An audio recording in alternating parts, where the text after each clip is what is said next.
ನೀವು ಹೇಳ್ಬೇಕಣ್ಣ.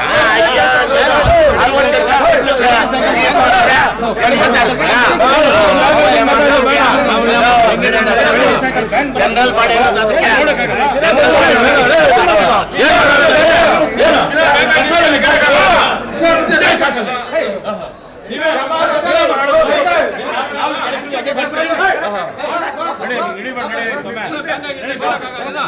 ಕಟ್ಟಿಲ್ಲ, ಇಷ್ಟೇ ವರ್ಷದಲ್ಲಿ ಸಾಲ ತಗೊಂಡಿದ್ರು, ಇವ್ರು ಇದನ್ನ ಪೇ ಮಾಡಿಲ್ಲ ಅಂತ ಹೇಳ್ಬೇಕಲ್ಲ ನೀವು.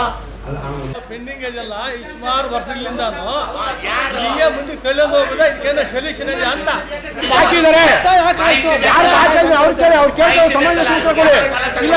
ನೀವು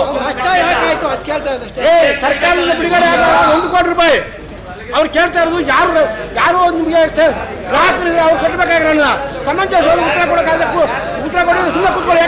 ಯಾಕೆ ಜನರಲ್ ಬಾಡಿ ಕಟ್ತೀರಾ? ವ್ಯರ್ಥವಾಗಿ ಅವ್ರು ಕೇಳ್ತಾ ಇರೋದು ಯಾರು ಬಾಕಿ ಇದ್ದಾರೆ ಅವ್ರದ್ದು.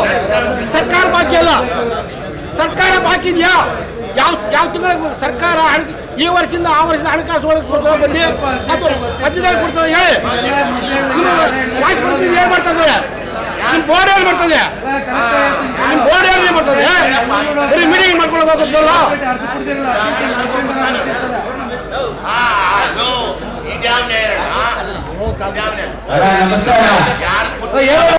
ಹೃದಯ ರೋಗ ಮತ್ತು ಹೃದಯ ಶಸ್ತ್ರಚಿಕಿತ್ಸೆ, ವ್ಯಾಸ್ಕುಲರ್ ಶಸ್ತ್ರಚಿಕಿತ್ಸೆ, ಸಮಗ್ರ ಹೃದಯ ಆರೈಕೆ ಸೇವೆಗಳಿಗಾಗಿ ನಿಮ್ಮ ವಿಶ್ವಾಸಾರ್ಹ RL Jalappa Narayana heart centre, STUMC campus, Tamaka, Kolar.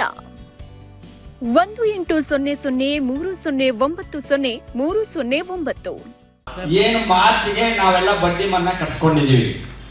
ರೈತರು ಕೊಡ್ಬೇಕಾದಂತ 3% ಕೊಟ್ಟು ಉಳಿದ ಸರ್ಕಾರದ ದುಡ್ಡನ್ನ ನಾವೇನ್ ಮಾಡಿದಿರಿ, ಬಿಲ್ನ ಗವರ್ಮೆಂಟ್ ಕಳ್ಸಿದೀವಿ. ₹1,27,00,000 ಮಾರ್ಚ್ಗೆ ನಾವು ಬಿಲ್ ಕಳ್ಸಿದೀವಿ ಅಷ್ಟೇ, ಬಟ್ ನಮ್ಮ ಖಾತೆಗೆ ಜಮಾ ಬಂದಿಲ್ಲ. ಈಗ ಸರ್ಕಾರ ಬಿಡುಗಡೆ ಮಾಡುತ್ತೆ. ಅದನ್ನ ಬಿಡುಗಡೆ ಮಾಡಿದಾಗ ರಾಜ್ಯ ಬ್ಯಾಂಕ್ ಬಂದಾಗ ರಾಜ್ಯ ಬ್ಯಾಂಕು ರಿವರ್ಸ್ ವಾಪಸ್ PLD ಬ್ಯಾಂಕ್ಗೆ ನಿಮ್ದು ₹1,27,00,000 ಜಮಾ ಬಂದಿದೆ ಅಂತ ನಮ್ಗೆ ವಾಪಸ್ ಕೊಡ್ತಾರೆ. ನಾವು ವಾಪಸ್ ಕೊಟ್ಟಾಗ ನಿಮ್ಮ ರೈತರ ಖಾತೆಗೆ ಜಮಾ ಮಾಡಿ ಅದನ್ನ ಕ್ಲೋಸ್ ಮಾಡ್ಕೊಬೇಕಾಗತ್ತೆ. ಅನುತನಕ ಕೂಡ ಅದು ಯಾವಾಗ ಬಡ್ಡಿನ ಬಿಲ್ ಮಾತ್ರ ಮಾಡಿದ್ದೀರಿ, ನಾವು ಸರ್ಕಾರದಲ್ಲಿ ಹಣನೂ ಬರ್ಬೇಕಾಗಿದೆ. ಆದ್ರೆ ಈಗ ಆಡಿಟ್ ಮಾಡ್ಬೇಕಾದ್ರೆ ಅದನ್ನ ಬಂದಿದೆ ಅಂತ ತೋರ್ಸಕ್ಕಾಗಲ್ಲ. ಆದ್ರಿಂದ ಅದು ನಮ್ಗೇನಾಗಿದೆ, ನಷ್ಟದಲ್ಲಿ ತೋರಿಸ್ತಾ ಇರ್ತದೆ. ಅದು ಮುಂದೆ ನೆಕ್ಸ್ಟ್ ಬ್ಯಾಲೆನ್ಸ್ ಶೀಟ್ ಬರೋಷ್ಟೊತ್ತಿಗೆ ಸೆಟ್ರೇಟ್ ಆಗುತ್ತೆ. ಲಕ್ಷ ಪೆಂಡಿಂಗ್ ಇದೆ ಸುಮಾರು ವರ್ಷಗಳಿಂದ. ಅವ್ರು ಯಾರು ಇಲ್ಲ, 7 ಇಷ್ಟು ವರ್ಷಗಳಿಂದ ಹೇಳಿದ್ ಬರ್ತಾನೆ ಇದ್ರಲ್ಲ, ಅದ್ರ ಜವಾಬ್ದಾರಿ ಯಾರು? 40,000 ಆಗ್ಲಿ, ಯಾರು ಬ್ಯಾಲೆನ್ಸ್ ಇದ್ದಾರೆ?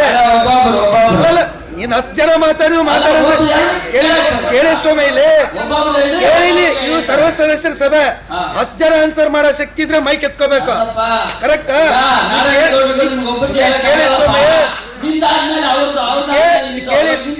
ಕೇಳಿ ಸ್ವಾಮಿ, ಅದು 4,000 ಆಗಿಲಿ, ಯಾವ ಮೂಲಗಳಿಂದ ಯಾರಿಂದ ಲಾಸ್ ಆಗಿದೆ, ಯಾರಿಂದ ಬರ್ಬೇಕಾಗಿದೆ, ಯಾವ್ದು ಬರ್ಬೇಕಾಗಿದೆ ಮೂಲಗಳಲ್ಲಾದ್ರೂ ಹೇಳ್ಬೇಕಲ್ಲ ನೀವು.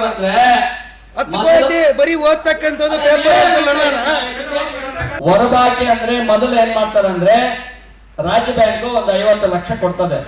ಯಾರಿಗೆ? PLD bank. PLD ಬ್ಯಾಂಕ್ ಏನ್ ಮಾಡ್ತದೆ, ರೈತರಿಗೆ 50 ಲಕ್ಷ ಕೊಡ್ತಾರೆ. ಅದರಲ್ಲಿ ಒಂದು 10 ಜನ ಕೊಡ್ತಾರೆ ಅನ್ಕೊಳ್ಳಿ. 10 ಜನ ಕೊಟ್ರೆ 7 ಜನ ವಾಪಸ್ ಕಟ್ತಾರೆ, ಇನ್ನು 3 ಜನ ಡಿಫಾಲ್ಟರ್ ಆಗೋಗ್ತದೆ. ಈ ರಾಜ್ಯ ಬ್ಯಾಂಕ್ ಏನ್ ಮಾಡ್ತದೆ ಅಂದ್ರೆ, ಈ 8 ಜನ ದುಡ್ಡು ಏನ್ ಕಟ್ತಾರ ರಿಕವರಿ ವಾಪಸ್ ರಾಜ್ಯ ಬ್ಯಾಂಕ್ ಕಟ್ಟಿದಾಗ, ಈ 10 ಜನಕ್ಕೆ ಏನು ಇವ್ರಿಗೆ 50 ಲಕ್ಷ ಕೊಟ್ಟಿರುತ್ತೋ ಆ 50 ಲಕ್ಷಕ್ಕೂ ಬಡ್ಡಿ ಹಾಕಿ ಅವ್ರು ಏನ್ ಮಾಡ್ತಾರೆ, ಫಸ್ಟ್ ಬಡ್ಡಿ ನೆತ್ಕೋತಾರೆ. ರೂಲ್ ಇರೋದು ಹಂಗೆ. ಅಂದ್ರೆ ನಬಾರ್ಡ್ಗೆ ನಾವು ಅದೇ ತರನೇ ರಾಜ್ಯ ಬ್ಯಾಂಕ್ದಲ್ಲಿ ಕೂಡ ನಬಾರ್ಡ್ಗೆ ಎಷ್ಟು ಈ ಸಾರಿ 300 ಕೋಟಿ ಕೊಟ್ರೆ 300 ಕೋಟಿ ಫಸ್ಟ್ ಬಡ್ಡಿ ಹಾಕ್ಬಿಡ್ಬೇಕು, ಆಮೇಲೆ ಹಸಿರು ಹಾಕ್ಬೇಕು. ಪದ್ಧತಿ ಅಕೌಂಟ್ ಸಿಸ್ಟಮ್ ಇರೋದು ಹಂಗೆ. ಆ ಕಾರಣದಿಂದ ಏನಾಗಿದೆ ಅಂದ್ರೆ, 8 ಜನ ರೈತರು ಕಟ್ಟಿದಾಗ ಇನ್ನು 2 ಜನನೋ 3 ಜನನೋ ಇದ್ದೋಗಿದ್ದ ರೈತರದು ಅವರು ಹಸಿರಿಗೂ ಕೂಡ ಈ ಕಟ್ಟಿದಂತ ದುಡ್ಡಲ್ಲಿ ಫಸ್ಟ್ ಬಡ್ಡಿಗೆ ಹಾಕೊಂಡು ಆಮೇಲೆ ಹಸಿರು ಕಾಡಿತಾರೆ. ಅಲ್ಲ, ಒಂದೇ ನಿಮಿಷ ಅಣ್ಣ, ಒಂದೇ ನಿಮಿಷ. ಮುಂದಿನ ವರ್ಷಕ್ಕೆ ಏನಾಗತ್ತೆ ಅಂದ್ರೆ, ಮುಂದಿನ ವರ್ಷ ಬಂದಾಗ ಈ ಉಳಿದೋಗಿರೋ ಹಸಿರಿಗೆಲ್ಲಾನು ಬಡ್ಡಿ ಪ್ಲಸ್ ಮುಂದುವರೆದ ಬಡ್ಡಿ ಮತ್ತೆ ಆ ವರ್ಷದ ಕಂತು ಕೂಡ ಸೇರಿ ಕಟ್ಟಬೇಕಾಗತ್ತೆ. ಆ ರೀತಿಯಾಗಿ ಇವಾಗ ಯಾವಾಗ ರೈತರು ಸರಿಯಾದ ಸಮಯಕ್ಕೆ ಕಟ್ಟಲಿಲ್ಲ ಅವಾಗ ಇದು ಕಟ್ತಾ ಕಟ್ತಾ ಕಟ್ತಾ ಏನಾಯ್ತು, ಅಸಲು ಹಂಗೆ ಉಳಿತು. ಜೊತೆಗೆ ಬ್ಯಾಂಕಿನ ಸ್ಯಾಲರಿಗಳು ಅವು ಕೂಡ ಈ ವಸೂಲಿನಲ್ಲಿ ಎತ್ಕೊಂತ ಹೋಗ್ತಾ ಇದ್ರೆ ಬ್ಯಾಂಕು ಸುಮಾರು 20-30 ವರ್ಷದಾಗಿಂದ ಕೂಡ ಆ ಗ್ಯಾಪು ಸುಮಾರು 8 ಕೋಟಿ 9 ಕೋಟಿ ಅಷ್ಟಿತ್ತು. ಇತ್ತೀಚೆಗೆ ಮೊನ್ನೆ 4 ಕೋಟಿಗೆ ತಂದಿದ್ದೀರಿ. ಹೋದ ವರ್ಷಕ್ಕೆ 4 ಕೋಟಿ 24 ಲಕ್ಷಕ್ಕೆ ತಂದಿದ್ರಿ. ಎಷ್ಟು? 9 ಕೋಟಿಯಿಂದ ಬಡ್ಡಿ ಸ್ಕೀಮ್ ಬಂದಿದ್ರಿಂದ ಬೇರೆ ಎಲ್ಲ ಸ್ವಲ್ಪ ವಸೂಲಿ ಮಾಡಿದ್ರಿಂದ ಅದು 4 ಕೋಟಿ 25 ಲಕ್ಷಕ್ಕೆ ತಂದಿದ್ದೀರಿ. ಈಗ ಆ ಬಡ್ಡಿ 1.25 ಕೋಟಿ ಇನ್ನೂ ಜಮೆ ಆಗದೆ ಇರೋ ಕಾರಣದಿಂದ ಈಗ 5.5 ಕೋಟಿ ತೋರಿಸ್ತಾ ಇದೆ.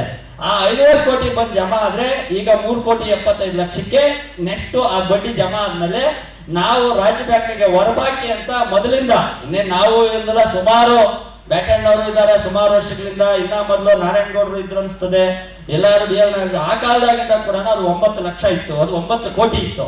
ಅದು ಇಡೀ 2 ಜಿಲ್ಲೆಯಲ್ಲಿ ಚಿಕ್ಕಬಳ್ಳಾಪುರ ಬ್ಯಾಂಕ್ ಬಿಟ್ರೆ ಗ್ಯಾಪ್ ಕಮ್ಮಿ ಇರೋಂಥದ್ದು ಮತ್ತೆ ಲಾಭದಾಯಕವಾಗಿರೋಂಥದ್ದು ಅಂದ್ರೆ ನಮ್ಮ ಕೋಲಾರ ಬ್ಯಾಂಕ್. ಬೇಕಾದ್ರೆ ಎಲ್ಲಾ ಬ್ಯಾಂಕ್ಗಳದ್ದು ವರದಿ ಇದೆ, ನಮ್ಮ ಇವರಿದ್ದಾರೆ ಡೀಟೇಲ್ ಕೊಡ್ತಾರೆ, ಯಾರು ನಮ್ಮ ಹೆಡ್ ಆಫೀಸ್ನವರು. ಈ ತರ ಇದೆ. ನಾವ್ಯಾರು ಮಾಡಿದವರು ಅಂತಲ್ಲ, ಬೋರ್ಡ್ ಮೇಲೆ ಕುತ್ಕೊಂಡು ಬೋರ್ಡಾಗಿ ಕುತ್ಕೊಂಡಿರೋಂಥ ನಾವ್ಯಾರು ಮಾಡಿರೋದಲ್ಲ, ಹಿಂದೆ ಮಾಡಿರೋಂಥದ್ದು. ಆದ್ರೂ ಕೂಡ ನಾವು ಆದಷ್ಟು ಕೂಡ ಕಡಿಮೆ ಮಾಡಿಸ್ತಾ ಬರ್ತಾ ಇದ್ದೀರಿ. ಇದನ್ನು ಕೂಡ ಪೂರ್ತಿಯಾಗಿ ಕಟ್ಟಾಕಿ ಬ್ಯಾಂಕ್ ಆಗ್ಬೇಕು, ಹೆಚ್ಚಿಗೆ ಸಾಲ ಕೊಡ್ಬೇಕಂತ ನಾವು ಪಿಗ್ಮಿನ ಕಟ್ಟಬೇಕು ಅಂತ ಒತ್ತಾಯ ಮಾಡಿ ಎಲ್ಲ ಸೇರಿ ಪಿಗ್ಮಿ ಕಲೆಕ್ಟ್ ಮಾಡಕ್ ಪ್ರಾರಂಭ ಮಾಡಿದ್ದೀವಿ. ಜೊತೆಗೆ ರೈತರ ಹತ್ರ ಎಲ್ಲ ಡೆಪಾಸಿಟ್ ತಗೊಂಡು ಬೇರೆ ತರ ಆಕ್ಟಿವಿಟೀಸ್ ಎಲ್ಲ ಮಾಡ್ಬೇಕು ಅಂತ ಎಲ್ಲ ಬೋರ್ಡ್ ಅಲ್ಲಿ ತೀರ್ಮಾನಗಳು ಆಗ್ತಾ ಇದೆ. ಸಂಬಂಧಪಟ್ಟಂಗೆ ದಾಖಲೆಗಳನ್ನು ಕೊಡಬೇಕಾಗಿದ್ದು ನಮ್ಮ ಧರ್ಮ ಕೊಡ್ತಾರೆ. ಹಿಂದಿನ ವರ್ಷಗಳಿಂದೆಲ್ಲ ಕೇಳ್ಬೇಕಂದಾಗ ಕೊಡಕ ರೆಡಿ ಇದಾರೆ, ಕೊಡ್ತಾರೆ. ಇವತ್ತೇ ಬೇಕಂದ್ರೆ ಬ್ಯಾಂಕ್ ಹತ್ರ ಕರ್ಕೊಂಡು ಹೋಗಿ ನಿಮ್ಗೆ ಅವಕಾಶ ಮಾಡಿಕೊಡ್ತಾರೆ. ಸರಿ.